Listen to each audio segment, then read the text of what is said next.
अस्सलामु अलैकुम वरहमतुल्लाहि वबरकातुहू। रसूलुल्लाह सल्लल्लाहु अलैहि वसल्लम ने इरशाद फरमाया, ला तसुब्बुद्दीक फ़इन्नहु युक़िज़ुका लिस्सलाह।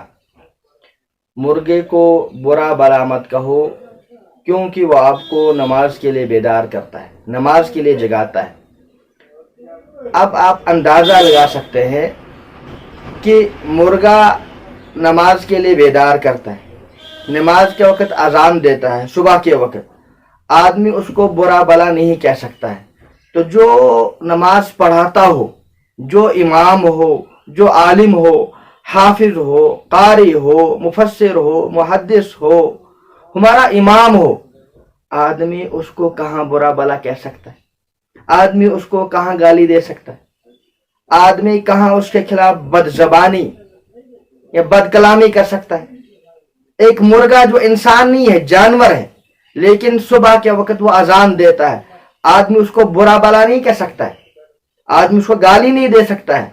तो जो हमारा इमाम हो, जो हमारा हाफिज हो, आलिम हो, कारी हो, जो हमें नमाज पढ़ाता हो, तो ये कहाँ मुमकिन है, ये कहाँ जायज़ हो सकता है कि हम उसको बुरा भला कहें?